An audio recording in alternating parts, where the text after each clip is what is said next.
नमस्कार, मैं हूं आपके साथ प्रियांशु शर्मा। स्वागत है आप सभी का F9 न्यूज में। चलिए रुख करते हैं इस वक्त की बड़ी खबर की ओर। डुमरी एनडीए समर्थित आजसू पार्टी प्रत्याशी यशोदा देवी के नामांकन कार्यक्रम में शामिल हुए पार्टी सुप्रीमो सुदेश महतो ने कहा कि ये पिछले 25 वर्षों से डुमरी की जनता के साथ परिवार की तरह जुड़े रहे हैं।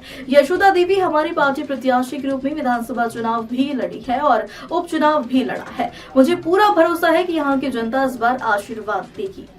उपचुनाव भी लड़ा है, मुझे पूरा भरोसा है कि यहाँ की जनता इस बार आशीर्वाद देगी। उन्होंने कहा कि अगर आप मुद्दों की बात करेंगे तो सरकार के वादे इस बात चुनाव के मुद्दे हैं।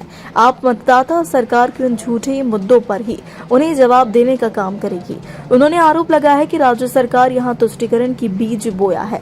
कहा कि डुमरी विधानसभा क्षेत्र की जनता का सरकार से मोह भंग हुआ है। उन्होंने कहा कि हर समाज के लिए विकास सबसे जरूरी है।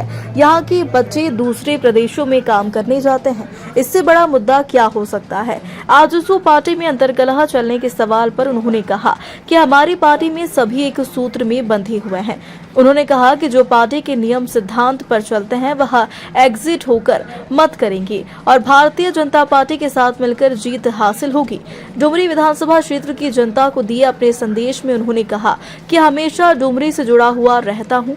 एक एक पंचायत की जनता मेरे टच में रहती है। मौके पर पहुंची गिरिडीह सांसद चंद्र प्रकाश चौधरी ने कहा कि चुनाव हमारे लिए महत्वपूर्ण है। चुनाव हम बीजेपी के साथ गठबंधन के तहत लड़ रहे हैं और इस बार निश्चित है कि एनडीए की सरकार बनेगी।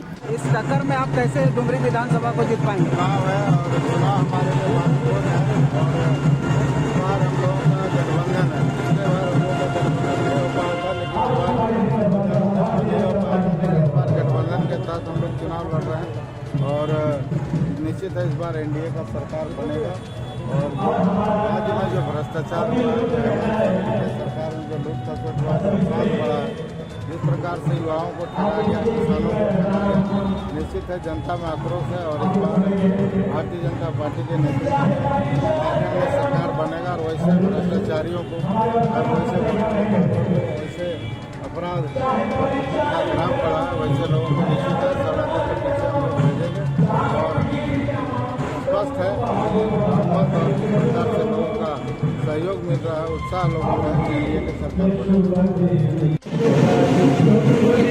हम लोग पत्रकार हैं, हम हर क्षेत्र में जाते देखते होंगे कि हमारे क्षेत्र में क्या क्या होता है। हमारे यहाँ एक अच्छा स्कूल नहीं है, हमारे यहाँ अच्छा हॉस्पिटल नहीं है, ना मेरे यहाँ कोई ऐसा साधन है रोजगार तो यही चीज़ों को लेकर मैं चुनाव करूँगा। जनता आपको आशीर्वाद देती है और आप विधायक बन जाते, पहला काम क्या करेंगे? पहला काम तो मैं यहाँ पर जो हमारा बेरोजगार जो हमारे राज्य से जो बाहर जाता है तो भरपूर हम कोशिश करें कि वो हमारे देश में, हमारे ये गांव ग्राम में, हमारे क्षेत्र में ही काम करें और यहीं से ही वो अपने जीवन को आगे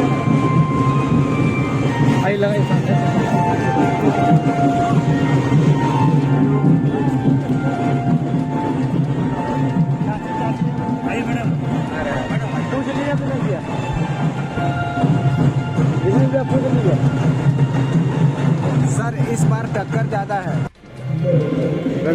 एनडीए प्रत्याशी यशोदा देवी के नामांकन में आपको नॉमिनेशन करवाई है, किन मुद्दों को लेकर वो चुनाव मैदान में उतरी है? एक संघर्षित महिला लगातार हम कहेंगे तो पूरा परिवार 20-25 साल से डुमरी की एक एक जनता से जुड़े हुए हैं। डुमरी और इस क्षेत्र के लोगों की भावना से जुड़े हुए हैं। हमारी प्रत्याशी के रूप में उपचुनाव भी उन्होंने लड़ा है और चुनाव भी लड़ा है। मुझे पूरा भरोसा है कि इस बार यहाँ की जनता आशीर्वाद देंगे। अगर आप मुद्दों की बात करेंगे तो सरकार के वायदे ही इस बार के मुद्दे हैं और मुद्दों को जो सरकार ने अपने झूठे वायदे से लोगों को झांसे में रखकर जो मतदान किया था, अब उसी मतदाता वही मतदाता अब उन्हें उनके विषयों पर ही जो उनके नकारात्मक समय लोगों के अहित के लिए जो उन्होंने जो भी उन्होंने एक माहौल यहाँ पर तैयार किया है, जो नैरेटिव सेट किए हैं, जो पुष्टिकरण की राजनीति का बीज बोया है, उससे आप बाहर निकलकर डेवलपमेंट की राजनीति में लोग अपना मतदान करेंगे। हेमंत सोरेन आए हुए थे, वो लगातार सरकार की उपलब्धियां गिना रहे थे। आप समझ रहे हैं कि कितना बार अभी लगातार एक मंत्री के यहाँ पर लगातार पूरा इतना कैंपेन हो रहा है, आप समझ सकते हैं कारण क्या है कि उनका ये जो डुमरी और डुमरी के मतदाताओं से मोह भंग हुआ है, इसीलिए लगातार कैंपेन करके कोई नया बात, नया झांसा देने की तैयारी कर रहे हैं। पिछली बार उपचुनाव में आपने पूरी शक्ति लगा दी थी, क्या कहाँ चुक रह गई थी जो इसमें आप पूरा करेंगे? हम लोग ने मूल्यांकन किया है, हम लोग ने उसका मूल्यांकन किया, तुष्टिकरण का जवाब तैयार नहीं कर पाए, लेकिन अब सभी लोगों के लिए डेवलपमेंट प्राथमिकता होनी चाहिए। वो हर समाज के लिए विकास जरूरी है। आज यहीं के हजारों बच्चे दूसरे प्रदेश में काम करने के लिए जाते हैं। अब हर परिवार का कोई ना कोई नौजवान बाहर काम रोजी रोटी के लिए गया है, इससे बड़ा मुद्दा क्या हो सकता है? अंतर कला चल रहा है डुमरी में, लोग लगातार ये कह रहे हैं कि अब तक के लिए बस इतना ही। देखते रहिए F9 न्यूज।